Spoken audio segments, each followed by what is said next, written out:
Hermano, buenas tardes. Vamos a dar comienzo a nuestra clase bíblica de este día domingo, Día del Señor. Les invito a buscar un versículo, se encuentra en Jeremías, capítulo 33, el versículo 3. Jeremías 33, el versículo 3. Después de Isaías. Jeremías. Jeremías 23. No, 33, versículo 3.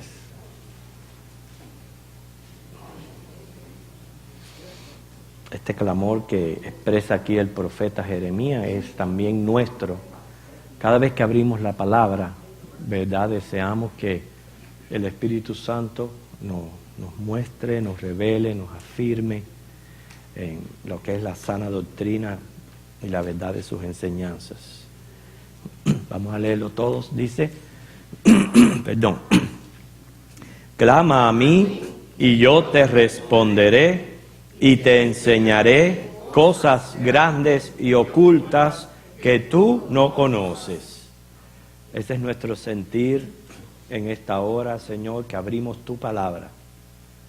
Por tanto, a ti clamamos para que seas tú, Espíritu Santo, nuestro iluminador, nuestro guía al abrir tu palabra y aprender de ella. Porque queremos, Señor, adorarte en la hermosura de la santidad.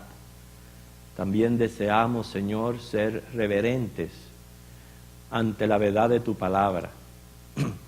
Deseamos, Señor, glorificarte en nuestras vidas a medida que la palabra, Señor, nos va ayudando. En fin, Padre, procuramos tu gloria. Por eso es que necesitamos que tú, Señor, nos mantengas en la verdad. Y por eso clamamos para que nos enseñes cosas grandes y ocultas que no conocemos. Ayúdanos en nuestro peregrinaje, en nuestra carrera cristiana. Que tu bendición sea sobre esta clase y cada clase que se está llevando a cabo en esta tu casa durante este tiempo de escuela dominical. En Jesucristo, amén. ¿Cuál es el objetivo principal de la profecía de Zacarías? Eso lo estuvimos viendo en el estudio de la introducción, que era lo que principalmente perseguía a Dios a través de los mensajes de Zacarías. Recuerdo un poquito. Alentar al pueblo de Israel a realizar algo que no estaba terminado. A ver, ya les ayudo un poco. ¿De qué se trata? La reconstrucción del templo. Recuerden, el trabajo lo habían comenzado debido a la oposición, especialmente que recibieron de los samaritanos. Por 15 años se había detenido el trabajo. El Señor usa al profeta Zacarías para alentar al pueblo de Israel a que volvieran a reconstruir aquel templo que estaba en ruina. El templo era muy importante para Israel porque, de acuerdo a aquel Antiguo Testamento, a través de los sacrificios, las ofrendas, era la manera de el pueblo acercarse a Dios, y así ellos lo sentían. Por eso era tan importante esta profecía.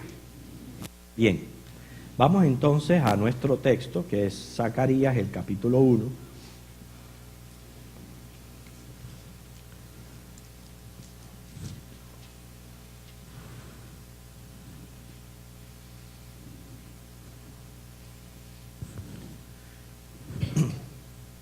Dice así, solamente el versículo 7, a los 24 días del mes 11, que es el mes de Sebat, en el año 2 de Darío, vino palabra de Jehová al profeta Zacarías, hijo de Berequías, hijo de Iddo, diciendo, vi de noche. Esta es la primera, de las 8 visiones que aparecen aquí en Zacarías, designadas a alentar al pueblo a la reconstrucción. Siempre hay estudios que son importantes tener en nuestra mente antes de ver estas 8 visiones, y es un tema bastante quizás polémico o que hay diversidad de opiniones, y es en cuanto a lo que es una visión. Yo voy a respetar su punto de vista. Yo quiero a través de la clase mostrar mi punto de vista personal. Puede ser que usted esté de acuerdo o no, pero en realidad hay diversidad de opiniones en cuanto a recibir una visión de Dios. Yo considero una visión lo mismo que profecía o sueño. Entonces, ustedes saben lo que yo estoy diciendo. En la Biblia hay menciona estas experiencias. La pregunta está si hoy día continúa, ¿verdad?, Dios manifestando visiones, sueños o profecía, y eso es lo que quisiera que tengamos muy claro. Y después vemos el significado de estas 8 visiones que aparecen en Zacarías. Pero sin un entendimiento claro de lo que es una visión de Dios, no podemos tratar el tema. Primeramente, una visión es una experiencia en la vida de una persona por medio de la cual recibe una revelación especial de parte de Dios. Es lo que es una visión, un modo de revelación, una revelación especial, llevada a la experiencia en la vida de una persona. ¿Ok? ¿Entendieron lo que es una visión? Repito el concepto. Es una experiencia en la vida de una persona por medio de la cual recibe una revelación especial de parte de Dios.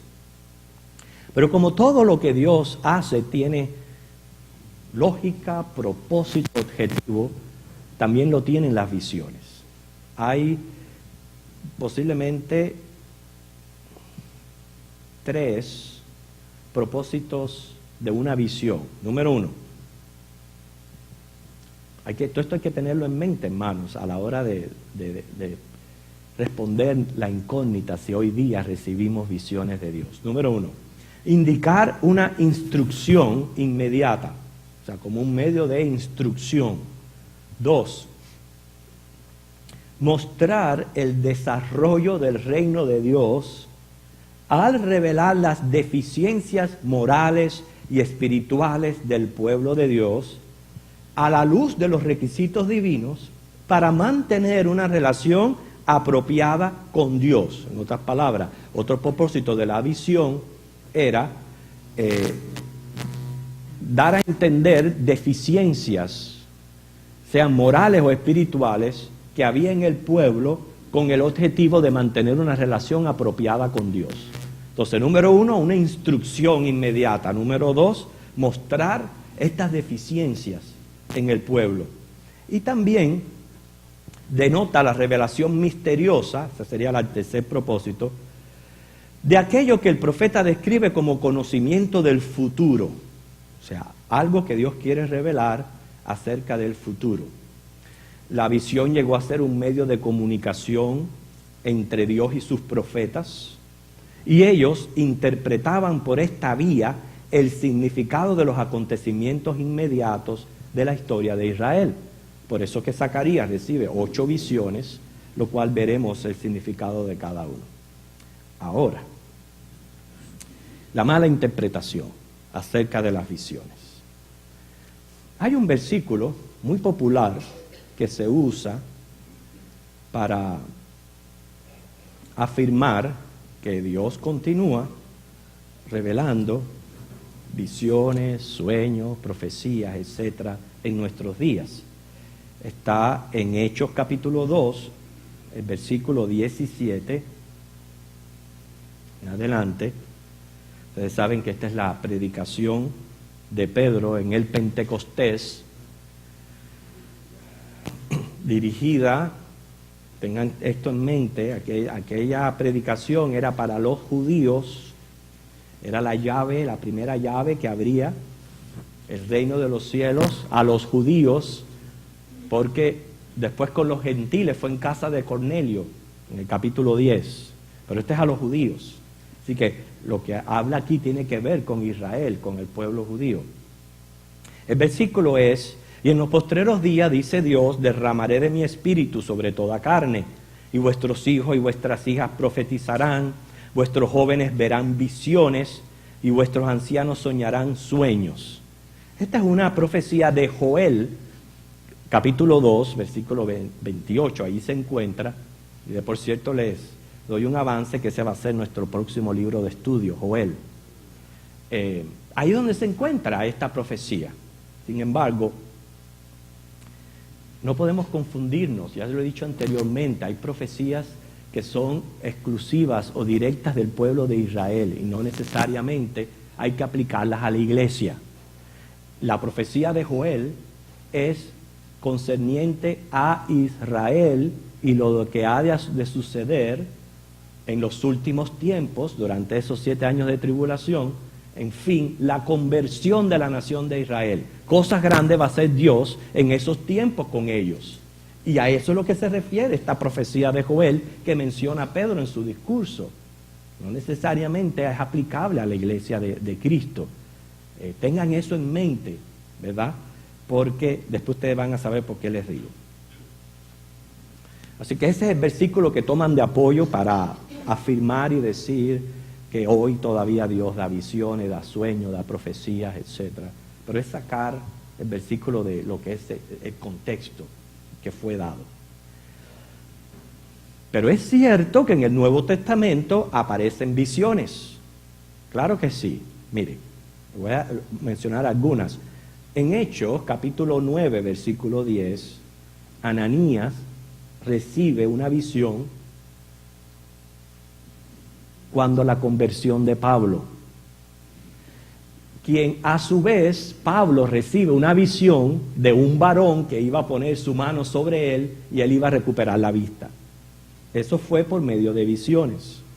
2.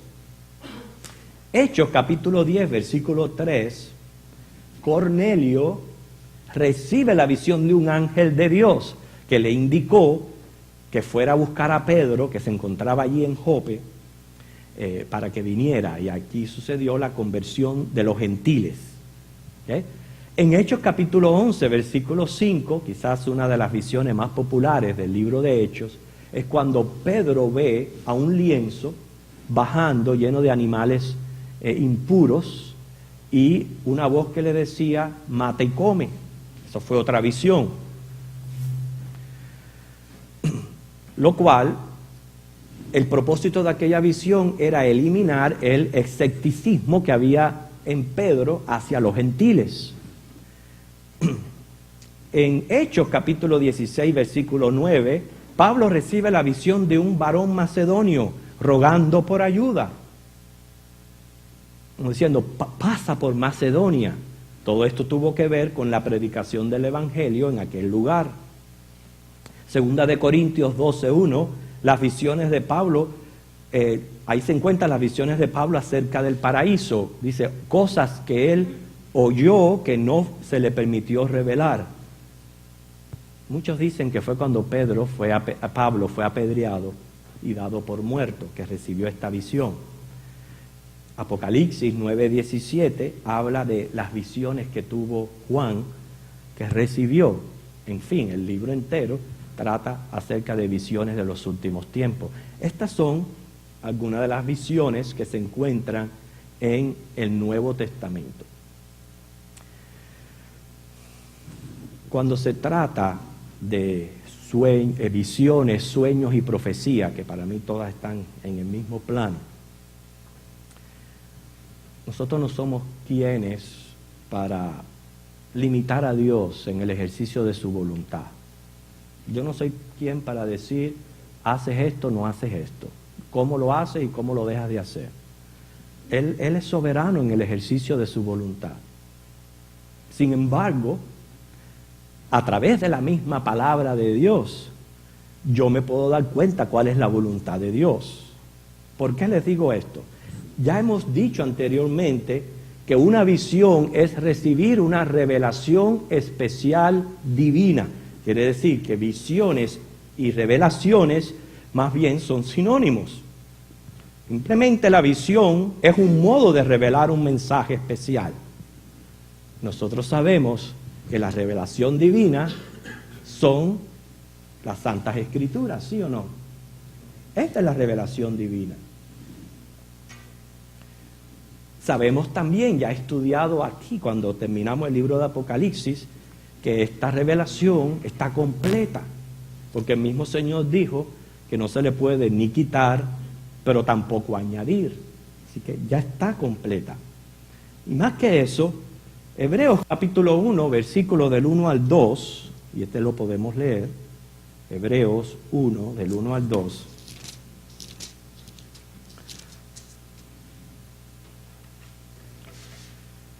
O sea que con los mismos ojos que vemos o contemplamos la revelación divina, así tenemos que ver las visiones y los sueños y las profecías.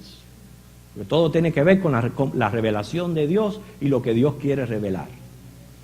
Hebreos 1, del 1 al 2 dice: Dios, habiendo hablado muchas veces y de muchas maneras en otro tiempo a los padres por los profetas, y un modo en que Dios le hablaba a los profetas era a través de visiones y de sueños. Ese era un modo particular que Dios usó con ellos.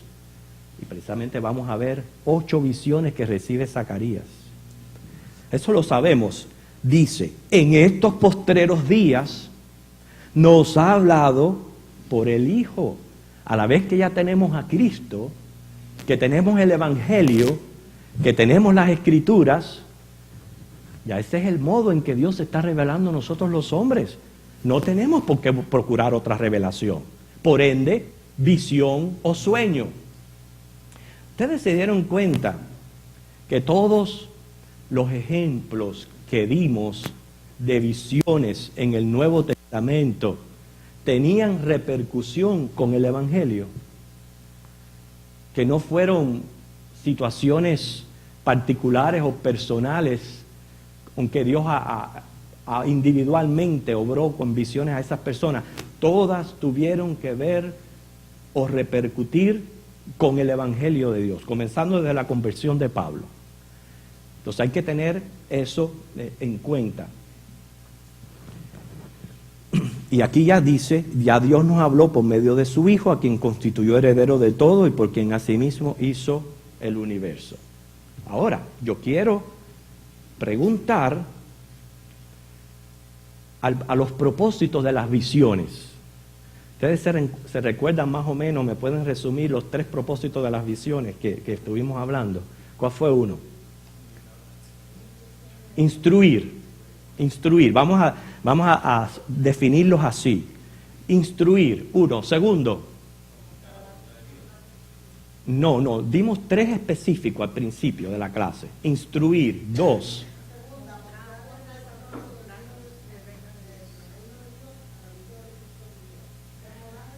Claro, más bien mostrar una deficiencia, pudiéramos así decirlo. Quiere decir, una visión puede servir de admonición. Número 1, de instrucción. Número 2, de admonición. ¿Cuál era la tercera? Ya revelar algo futuro.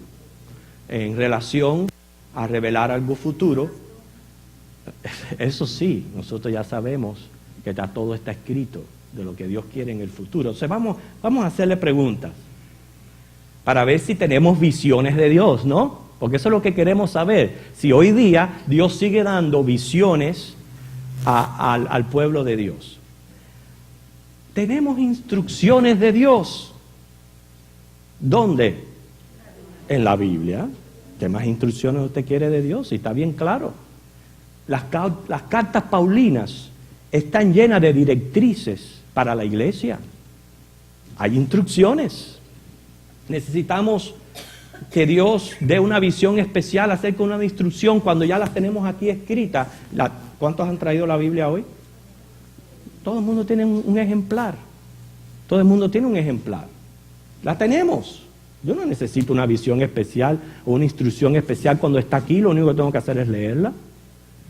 Esa es la primera pregunta. La segunda. ¿Revela Dios las deficiencias de la iglesia a fin de conformarla a su voluntad? ¿Dónde? En la Biblia, hermanos. No solamente hay instrucciones, directrices, hay admonición, hay exhortación, hay advertencias. Todo eso lo encontramos en la Biblia, yo no necesito ninguna especial. ¿Revela Dios lo que ha de acontecer en el futuro? ¿Dónde? En la Biblia. Especialmente en Apocalipsis. Quiere decir, ¿hay necesidad para nuevas visiones? Ninguna. Si los tres propósitos de las visiones están aquí, en la palabra de Dios. Entonces, esas cosas tenemos que tener en cuenta. Vimos cómo todos los casos presentados tienen que ver con algo significativo dentro de los planes de Dios. Y también, hermanos, siempre recordemos que aún al principio de la iglesia primitiva, cuando aún los libros del Nuevo Testamento no estaban la mayoría escritos, donde se requirió después de un canon para completar los 27, hubo un tiempo de muchos años que la revelación era oral y por tanto era pertinente los dones de profecías. Ya las visiones vimos cuáles eran y por qué y qué propósito tenían específico con lo que es el Evangelio de la gracia de Dios. Entonces, sin embargo, hay algo que tienen en común todos los falsos líderes de las grandes sectas de hoy día. Todos proclaman haber visto visiones y haber recibido revelaciones directas y especiales de Dios. Sin embargo, son contrarias a la verdad del Evangelio.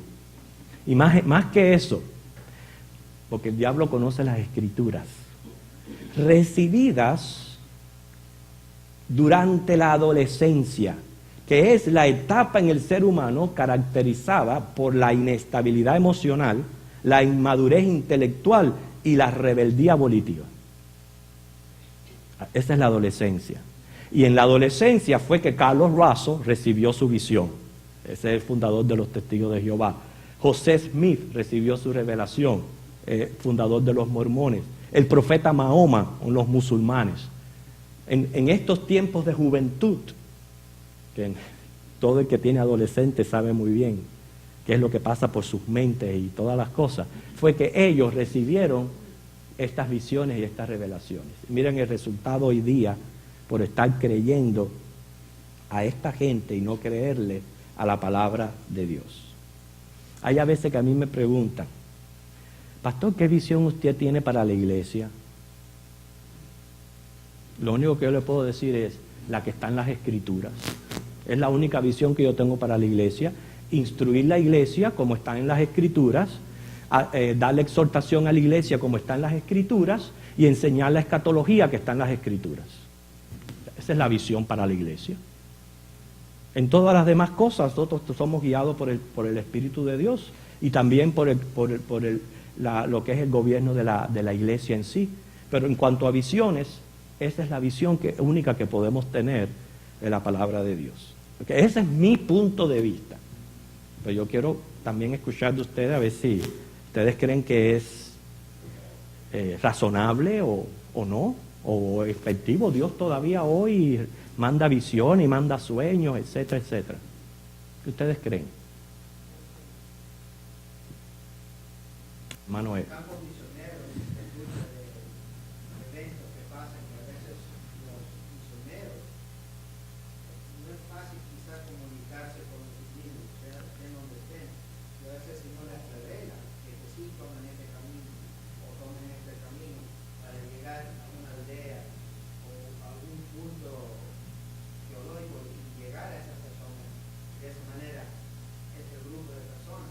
Puedan recibir la palabra del Señor.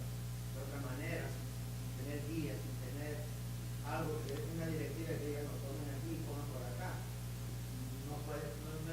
¿Tú puedes mencionar algún caso específico? No, Okay. porque son cosas que uno escucha. Eso se escucha y lo busca en internet. Okay. Sí, porque recuerden también, una vez cuando nosotros estuvimos hablando de revelación, de profecía, de sueño, hay que darnos cuenta cuándo es que Dios está hablando acerca de su voluntad, que es la Biblia, y cuando se trata de esa dirección, esa guianza que recibimos todos los hijos de Dios personalmente en nuestro diario vivir. Que cuando nosotros oramos al Señor y nos sometemos a su voluntad, siempre lo he dicho, con esa voz que a veces a nosotros nos parece que es una voz interna suave, nos va guiando y nos va dando directrices en la vida. Eso lo experimentamos todos los hijos de Dios, porque eso fue lo que fue prometido por el Señor, que Él nunca nos iba a dejar, iba a estar con nosotros todos los días.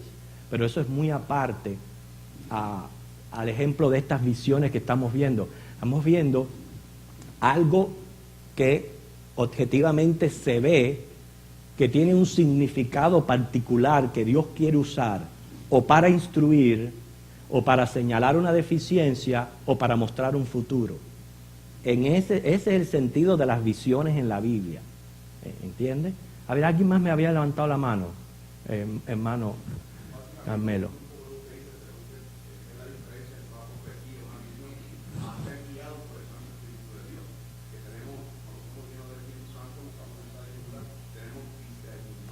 Discernir. Sí, sí. ¿Aquí alguien más? Yo pienso que Dios indiscutiblemente puede hacer cuando Él quiera que pueda hacer como que nosotros tengamos una visión de algún mensaje que quiera darnos.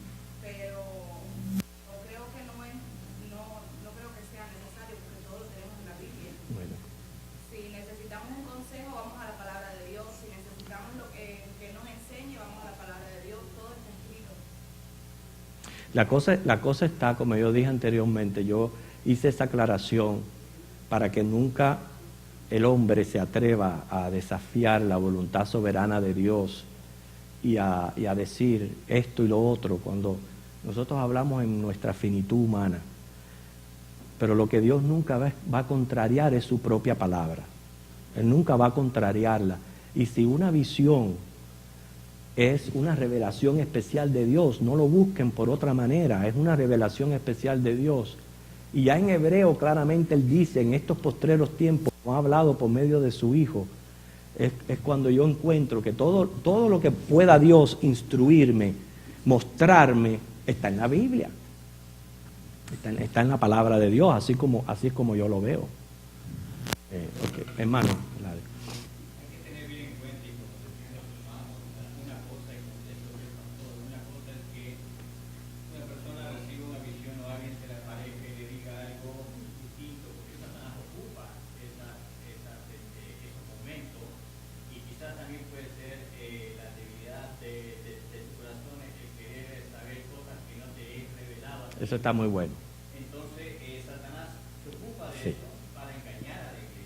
Eso está muy bueno, lo que usted dice, de discernimiento. Eso fue lo que recibieron por lo menos estos jóvenes que salieron del adventismo. Eso fue lo que recibieron. Visiones del mismo diablo. Y otra cosa es lo que el Espíritu Santo hace sentir en nuestro corazón. Por ejemplo, como decía el hermano, hay misioneros que están trabajando en el campo misionero y sienten en su corazón ir a tal lugar o acá o allá o hacer esto o hacer aquello, porque el Espíritu Santo los motiva a hacerlo. Pero de ninguna manera el Espíritu Santo le va a hacer al hermano algo que esté contrario a lo que ya Exacto. Por lo menos eso es lo que estamos creando aquí, esa base de que Dios nunca va a hacer algo contrario a lo que Él mismo revela en su palabra. Yo no me puedo sentir menos cristiano ni que mi fe es chiquitica por el hecho de que no recibo estas experiencias extrambólicas que hay mucha gente que dice que recibe y hacen sentir a los otros cristianos como que no tienen al Espíritu Santo, como esto, como y lo otro. No tiene por qué ser. Al contrario, mi fe es más robusta cuando yo simplemente le creo a Dios y acato su palabra en mi vida. Entonces, por lo menos eso nos enseña y ahora nos ubica el por qué Zacarías recibe no una, 8 visiones, 8 enseñanzas para el pueblo de Israel, procurando aquel propósito de levantar el ánimo de Israel para que volvieran a reconstruir el templo de Dios. Entonces ahora sí vamos a leer la visión, si no quedó ningún otro comentario por decir. Yo encontré importante esta aclaración, porque si vamos a dedicar ahora varios domingos a ver estas 8 visiones, tener claro que sí, en ese tiempo Dios habló por medio de los profetas, y uno de los modos particulares eran las visiones. ¿Okay? Por eso también se sabe que era del Señor, porque junto con aquella visión el profeta tenía, vamos a usar esa palabra que es tan importante, el discernimiento de saber a qué se estaba refiriendo Dios, y qué decir y cómo aplicarlo, y es lo que vamos a procurar a través de esta clase. Estas visiones nocturnas de Zacarías tratan sobre el juicio de Dios a las naciones, la elección futura y la bendición de Jerusalén, la purificación de la tierra, la reconstrucción del templo y el liderazgo de Zorobabel como gobernador y Josué como sacerdote. Vamos a leerla, dice Zacarías capítulo 1, versículo del 7 en adelante. Vamos a pedirle a nuestra hermana Ginny, que le gusta leer, que nos lea nosotros seguimos con la vista. Hasta el 17.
Como pueden ver, toda esta visión tiene que ver con Israel y lo que ha de suceder con Israel.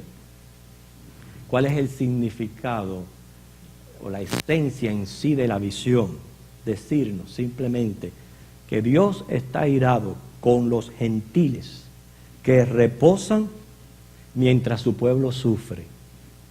O sea, Dios va a castigar a las naciones y va a restaurar a su pueblo. Esa es en sí lo que Dios le quiere decir a Judá por medio de Zacarías. Y ahora vamos a poquito a poco a ir viendo de lo que es esta visión. Fue el día 24, el año 11, el Sebat, que corresponde a enero-febrero. Quiere decir que estamos en aniversario de cuando se cumplió esa visión, enero-febrero. Casi siempre se contaban los días entre 15 y 15, así que tuvimos poco de celebrar el aniversario de esta visión. Fue en el año segundo de Darío, corresponde al 520 antes de Cristo. Esta visión la recibe de noche. ¿Qué fue lo que vio? Un varón cabalgando en un caballo alazán. Alazán es un caballo color canela, más o menos. Ese es un caballo alazán. Estaba entre los mirtos de una hondura. Mirtos son un arbusto de follaje verde y de flores blancas olorosas. Más o menos lo que le dicen el arrayán. Esos son los mirtos. Quiere decir que ya vemos como dice, un caballo color canela entre esos arbustos, que la Biblia ya llama mirtos, en la hondura. La hondura es un lugar bajo. Eso es lo que él está viendo allí. Ahora, detrás de ese caballo habían caballos alazanes, overos, que es color rojizo, y blancos. Nosotros sabemos que el caballo es el animal usado para el transporte y la guerra. Se usó más el caballo que lo que hemos usado nosotros los automóviles a través de los siglos. La Biblia menciona a este animal más de 150 veces. El caballo es símbolo de rapidez, de pisada firme, y desempeñan un papel importante en la profecía. O sea que por eso se usa el caballo. Ahora, al igual que el profeta, porque notamos cómo el profeta quiso saber el significado de aquello que él estaba viendo, nosotros también queremos conocerlo. Y el mismo Señor promete enseñar lo que eran esto a través de aquel ángel que hablaba con el profeta. El varón mismo responde, pero ¿quién es este varón? Y la respuesta la da el versículo 11. Es el ángel de Jehová. O sea, aquí está involucrado la persona de Jesucristo. El ángel de Jehová es una teofanía de Cristo. ¿Usted sabe lo que es una teofanía? ¿No? ¿Quién no sabe lo que es una teofanía? Ok.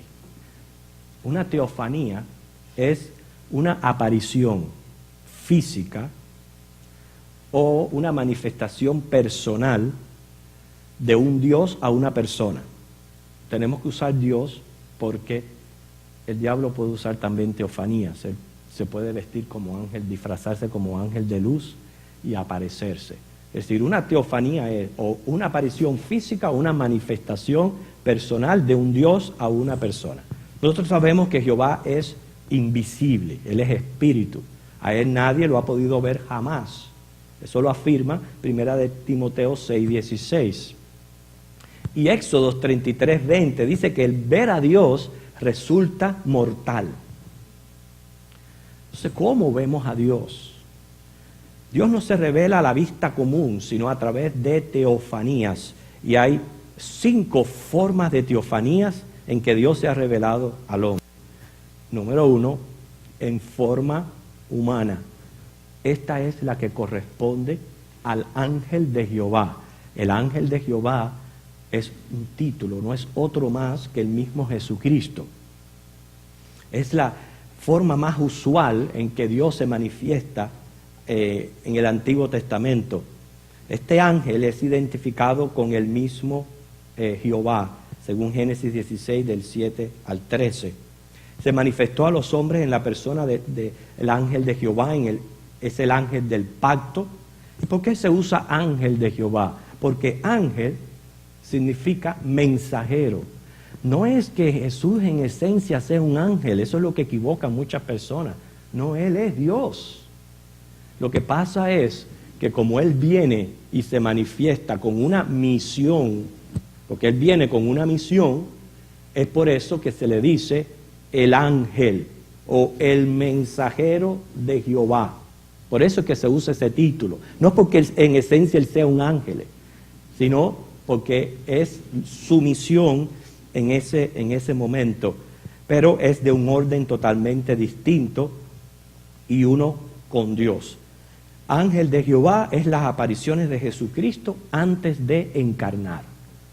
Es quien es el ángel de Jehová, y es la teofanía de Dios más común que vamos a encontrar en la Biblia, y en este caso es la que está recibiendo Zacarías. Zacarías está viendo la persona de Jesucristo en aquel momento, es el que le está dando revelación. Pero hablé de otras más. Una visión, Dios puede manifestarse a través de una visión. Una forma no humana, como fue la zarza ardiendo, o la columna de nube y de fuego que dirigía al pueblo de Israel en el desierto. Un sonido de aguas, etc. Y también el nombre del Señor. El nombre es sagrado y representa la misma presencia de nuestro Dios. Así que en estos ángeles, a estos agentes que vemos aquí en la profecía, según el versículo 11, dice, ellos hablaron a aquel ángel de Jehová que estaba entre los mismos, dijeron, hemos reconocido la tierra, ese no es otro que nuestro Señor Jesucristo. Y detrás de él, esos caballos que habían atrás son ángeles, en su esencia angelical, que son los siervos de Dios, y son los que prácticamente se les puede llamar patrulleros celestiales. Ellos están a cargo al servicio de Dios. Ahora, la hondura es algo interesante, representa un lugar bajo y indica la condición de Israel, que habían venido bajo la subyugación gentil. O sea, ellos habían estado bajo un imperio gentil, acababan de regresar, estaban prácticamente destruidos, y todo eso es simbolizado en esta profecía. Los jinetes informan al varón que toda la tierra está reposada y tranquila, dando a entender que las naciones, en especial Babilonia, vive en comodidad, mientras el pueblo de Israel está oprimido y destruido. Inclusive el versículo 12 menciona los años que estuvo el templo en ruinas desde que Nabucodonosor lo destruyó. Fueron 70 años. Una de las cosas lindas de este pasaje es, en esa persona del ángel de Jehová, es ver a Jesucristo propiciando. ¿Se recuerdan de esa palabra que estudiamos aquí? Propiciando por la condición en que se encontraba Israel. O sea, aún en aquel tiempo, cuando ellos estaban sin templo, Él ahí estaba propiciando y dando palabra de Dios. Noten que dice, sí, Dios ha estado airado en este tiempo contra Israel. Pero a pesar de que ha estado airado, y ahí estaba la presencia del ángel de Jehová, Él no los va a dejar en esa condición, Él los va a levantar, Él va a hacer de ustedes algo hermoso. Quiere decir, las respuestas de Jehová fueron palabras buenas y consoladoras. ¿Por qué? Porque el templo, repito, era un lugar sumamente importante para Israel. Era la sede de su religión, era un lugar santo, sagrado, un lugar construido para la adoración nacional a Jehová. ¿Qué pasó? El pueblo fornicó, adorando ídolos de las naciones, provocó a celo a Jehová, y aquello que era su religión le fue quitado, y fueron deportados a Babilonia por 70 años lejos del templo. Por eso es que uno de los mayores castigos de Israel, aparte de tener que abandonar su tierra, era estar lejos del templo. Ahí podemos comprender por qué cuando nosotros leemos muchos salmos se puede apreciar una cierta tristeza en el poeta. La tristeza está basada en la experiencia de ellos lejos del templo, como ese salmo que dice en los ríos de Babilonia. Estando allá en Babilonia, cuánto deseaban la casa de Dios, estar en el templo de Dios. Y todo aquello llegó a ser para ellos un clamor. ¿Por qué? Porque les fue quitado. Y muchas veces, hermanos, nosotros tenemos grandes privilegios que no debemos de menospreciar porque no sabemos cuándo se nos van a quitar. ¿Cuándo va a ser que vamos a estar imposibilitados de llegar a este lugar, a congregarnos con el pueblo? Nosotros no sabemos.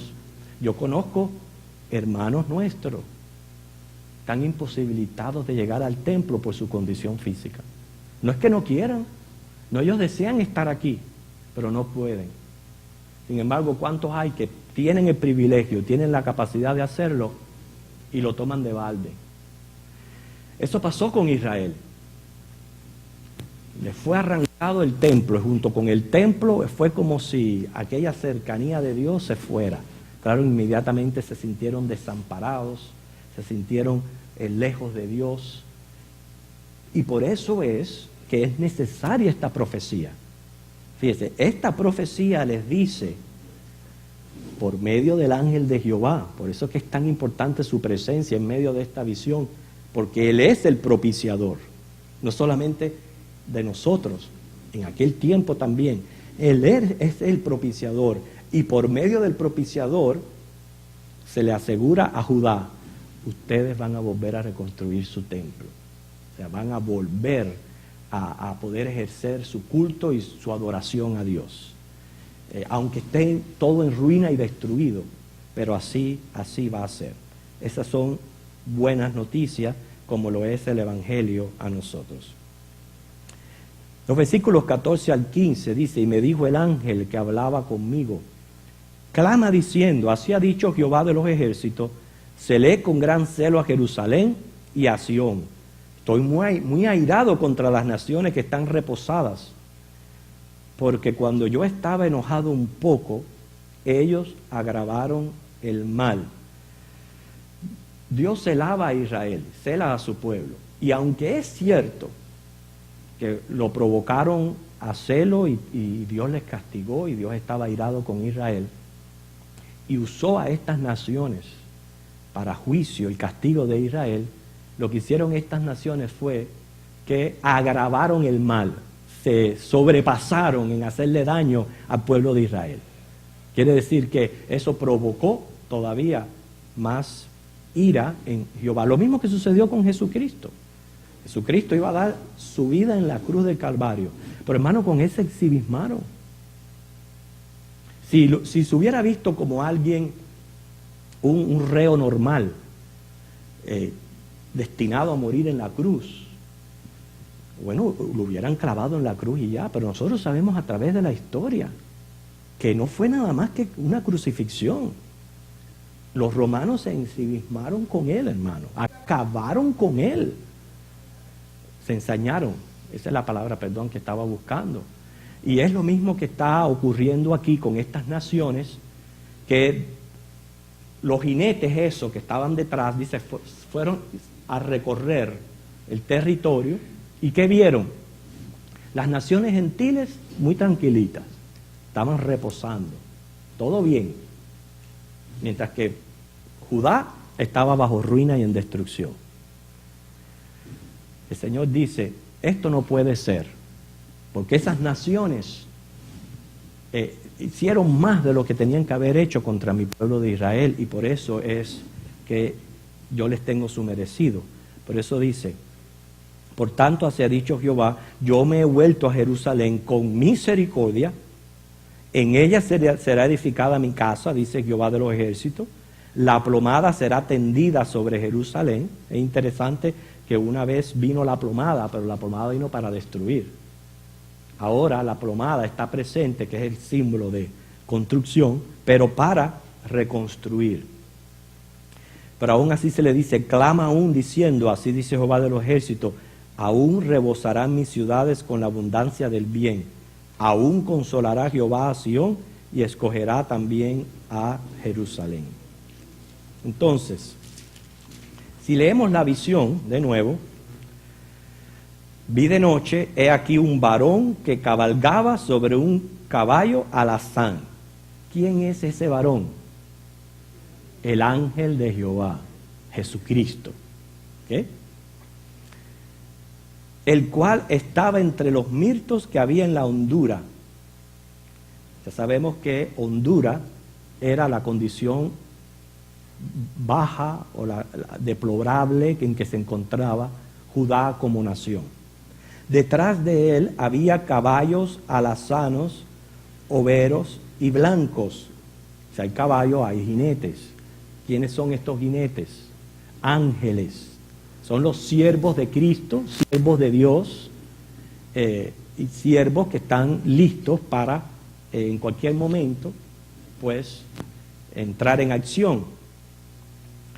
Entonces dije, ¿qué son estos, Señor mío? Me dijo el ángel que hablaba conmigo. Yo te enseñaré lo que estos son. Aquel varón que estaba entre los mirtos respondió y dijo, estos son los que Jehová ha enviado a recorrer la tierra. Ellos hablarán a aquel ángel de Jehová que estaba entre los mirtos y dijeron, hemos recorrido la tierra, toda la tierra está reposada y quieta. ¿Qué significa eso? Estos ángeles dieron su recorrido como ellos hacen por la faz de la tierra.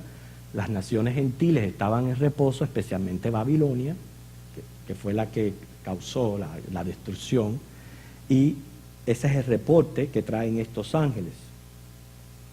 Respondió el ángel de Jehová y dijo, oh Jehová de los ejércitos, aquí es donde está la propiciación, ¿ve? ¿Hasta cuándo no tendrás piedad de Jerusalén y de las ciudades de Judá, con las cuales has estado airado por espacio de 70 años? Esta es la pregunta propiciadora que hace el mismo ángel de Jehová. Ve, ahí está él intercediendo ante Israel para que Jehová tenga misericordia y cambie toda aquella situación. Porque si Dios no lo cambia, no había manera de hacerlo. Y entonces Jehová respondió buenas palabras o buenas noticias. O sea, palabras consoladoras. Resumidas cuentas, ustedes están bajo ruina, pero ustedes se van a levantar. Porque esa es la primera visión que encontramos aquí de Zacarías. Pero ahora lo que tenemos que hallar en los próximos 5 minutos es cómo nosotros lo aplicamos a nuestras vidas.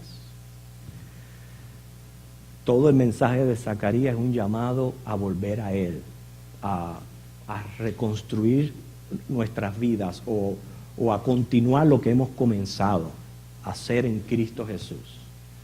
Y ese debe de ser lo que tenemos que tener en nuestra mente. Ayudados por Cristo, porque no es en nuestro poder que nosotros podemos levantarnos, ni reconstruir, ni hacer nada de eso. Es en el poder del Espíritu Santo obrando en mí que yo puedo volver a reanudar, sea mi servicio al Señor, o restaurar mi hogar, cualquier cosa que haya quedado rota y necesite volverse a levantar y reconstruir, por la misericordia de Dios y por medio de Jesucristo, lo vamos a poder lograr. Por lo menos esa es la enseñanza básica que yo encuentro aquí de esta profecía. Con relación a Israel, tenía un sentido literal, porque ellos se encontraban sin templo, y ellos encontrarse sin templo era como estar lejos de Dios. Aquello para ellos eran palabras consoladoras, de volver a tener un templo, un lugar donde reanudar su servicio religioso y su adoración a Dios. Pero ese es también el aspecto espiritual que encontramos para nuestras vidas, que siempre que volvemos a Dios, Él no está dispuesto a ayudarnos a levantarnos. Porque alguien que quiera comentar algo acerca de la clase. Hemos aprendido de esta visión, por lo menos por qué está ahí, cuál era el propósito, el simbolismo de los jinetes, de los caballos, etcétera. ¿Okay? Si yo les pidiera a alguien que me lo explicara un momentico. Si yo le pidiera a alguien que me lo explicaran generalmente el sentido de la visión, ¿qué pudiera decir? A ver. Sí, pero yo quiero que me diga, el caballo alazán representa esto, los otros caballos representan lo otro. A ver, come on. No es mucho. A ver, ¿quién? Porque si no, entonces, si a caballito de dar la clase no lo pueden explicar, imaginen. A ver, hermana, trate. A ver, dígame lo que captó. Sí.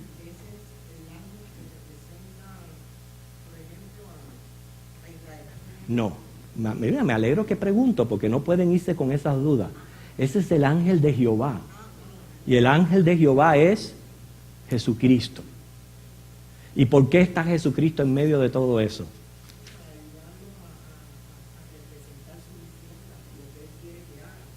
¿Por qué? Porque Israel se encontraba en ruinas por la ira de Dios.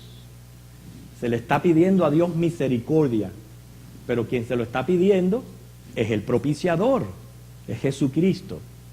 Ok, ya lo voy a ayudar un poquito. Los otros caballos que aparecen allí, alrededor del ángel de Jehová, detrás del... ¿Quiénes son? Ángeles. ¿Ok? ¿Significa que porque dice ángel de Jehová, Jesucristo sea un ángel? No. ¿Por qué se utiliza ángel? Okay, porque es un mensajero, un enviado. Pero la característica peculiar es de Jehová. Ese título no se le da a ningún otro ser angelical, a ningún otro. Cada vez que usted vea en la Biblia ángel de Jehová, es una que de Jesucristo. Okay, una teofanía. ¿Y qué es una teofanía? Una aparición o manifestación de un Dios a un hombre. Valga la aclaración, porque el mismo diablo puede manifestarse o hacer teofanías. Exacto. Lo hace a través de la Virgen María y etcétera, etcétera. Son teofanías. Ajá. Por ejemplo, el diablo puede hacerle en la mente a una persona en un sueño y ponerle a un pastor de una iglesia. Ay, hermana, yo no puedo decirle qué es lo que puede hacer. Yo tuve un sueño como usted. Ay, mi madre.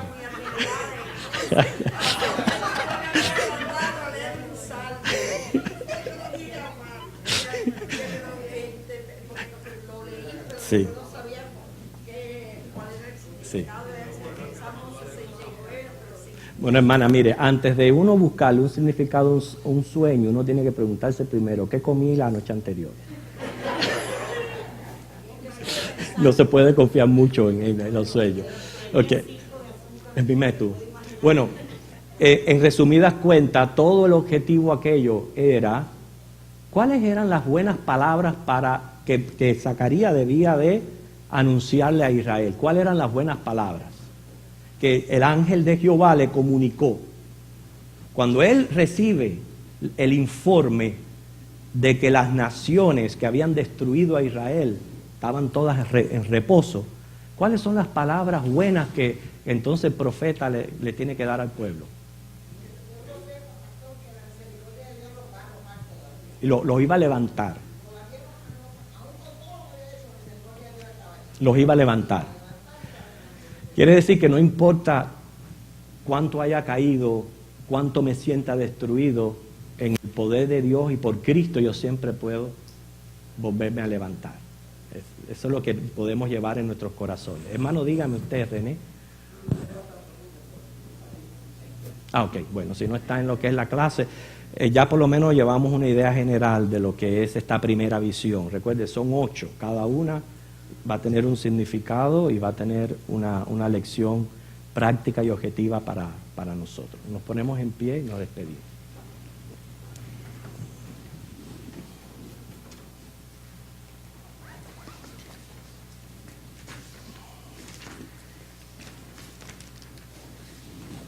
Vamos a orar. Padre, gracias porque a través de tu Espíritu Santo hemos podido aprender algo muy valioso en esta lección.